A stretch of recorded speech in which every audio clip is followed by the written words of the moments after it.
Hey guys, Soldier 5 here with episode number 25 of the Bayer Leverkusen career on FIFA 22. We're a quarter of a century into this one, and I think it's been a pretty successful one so far. We're on matchday 25 as well of the season, taking on Union Berlin.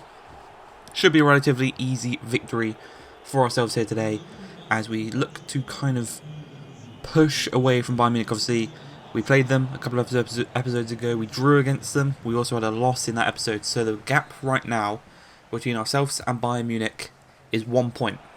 When we've played the same amount of games and we have the win, we have the 1 point advantage. But obviously, should they win and we lose, they go 2 points ahead, and that's going to be very difficult to claw back, especially in the Bundesliga, especially against Bayern. Because knowing them, they will just win every single game left in the season. So we have to do the same, pretty much. We have to do the exact same. And with when you can't score, when your strikers aren't scoring, it's always nice to have a reliable centre-back that can score headers. We've got that in Tapsoba. Timber's got a few this season. Bella Kotchap, actually, I think is the tallest of our centre-backs. And he's actually the only one of them without a goal this season. But that doesn't matter because we double our lead. Sozlabai from the midfield again, arriving late. Frank Lampard-esque on the edge of the box there. Serginho Dest with the assist.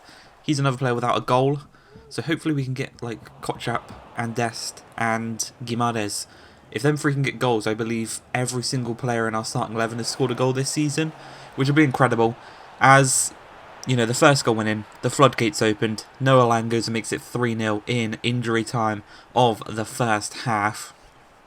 And just like that, we've pretty much secured the victory in this game here against Berlin. And it was a difficult one to start with because we just couldn't break down their defence. But as soon as that Tapsoba goal went in, boom, they opened up. We do actually concede a goal here 53 minutes into the second half. So unfortunately, no clean sheet for Hladetsky. And he's been a bit shaky. He is an 86 overall now, but he's been really shaky these past few games, letting in some easy ones. And if you remember against Bayern, we could have won that game if he didn't let in that Bukayo Saka header where he dove too early. So a new goalkeeper is definitely on the list. We aren't going to sell Hladetsky, but he will move to the backup as Tapsoba goes and gets his second goal of the game. So the hat-trick for him is well and truly on here. He's got two.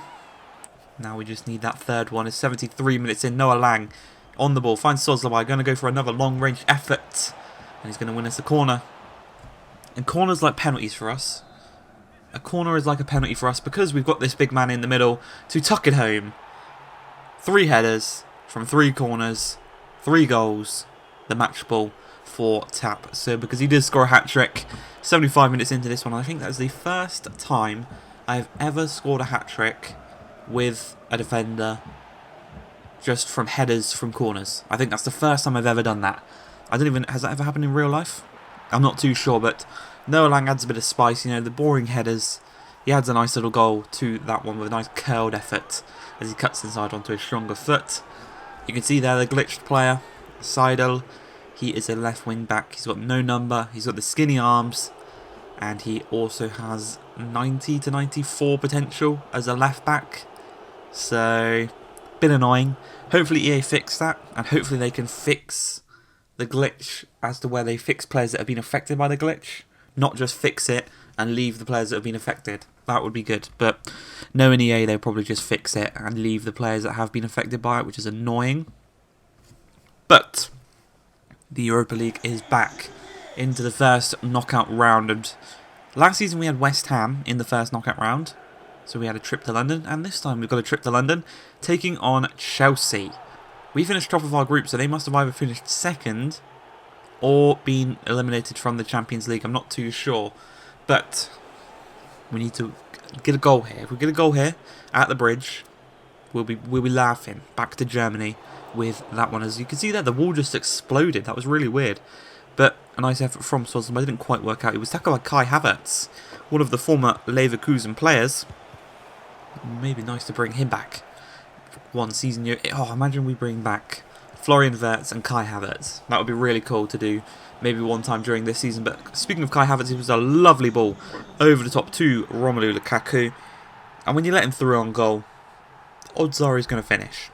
It's like a 95% chance he's going to finish. And that is exactly what he did. We're 1-0 down against Chelsea here, but a lovely tackle from Leverkusen wins us back the ball off of Lukaku. So he's got a bit of a tough battle there. You know, most defenders, he's bigger than them. But when it comes to Leverkusen, when it comes to Tapsoba, they're equally sized to him, so they can bully him around should they want to. But Szoboszlai continues on the goal-scoring form as he does go and make it 1-1. He gets us that vital goal back on level terms. Obviously, no away goals in this in European competition anymore. There's no away goals, so it doesn't matter if we scored here at the Bridge.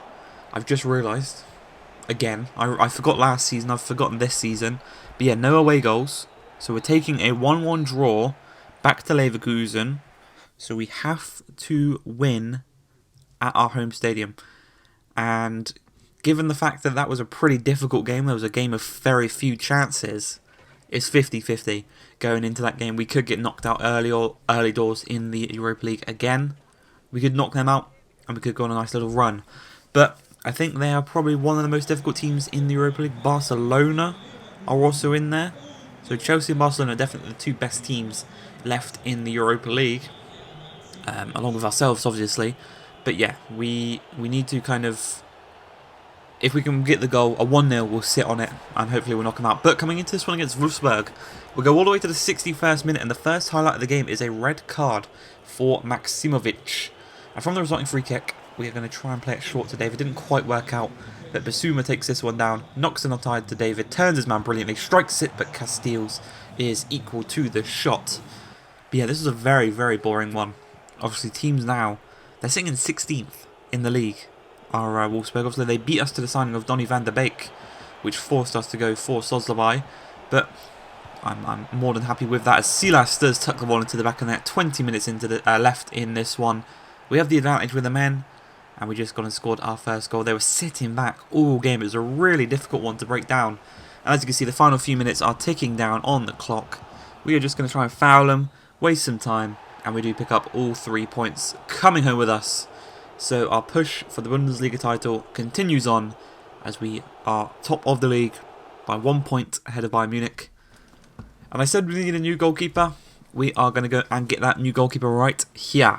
It is going to be Alphonse Areola from PSG on a free transfer. 30 years of age, 84 overall, and he doesn't really want that much money either. Really good signing, I think, if you ask me. There's a 2 overall difference between him and Hradecki. But there's also a 4-year difference, so I'm more than happy to pay for a new goalkeeper. Well, not even pay for a new goalkeeper, but to get a new goalkeeper, to move on in next season. Hradecki will go down to the bench, Fabianski will go down to the rotation, to the reserves. Areola will be the starter, and maybe we'll sign some new players. Obviously, we're going to have a lot of money, and obviously, I said a couple of episodes ago, Champions League, we're going to need a lot of good rotation, a lot of quality rotational players. But that's going to be it for the episode. I hope you guys have enjoyed. If you have, please like, subscribe, and peace.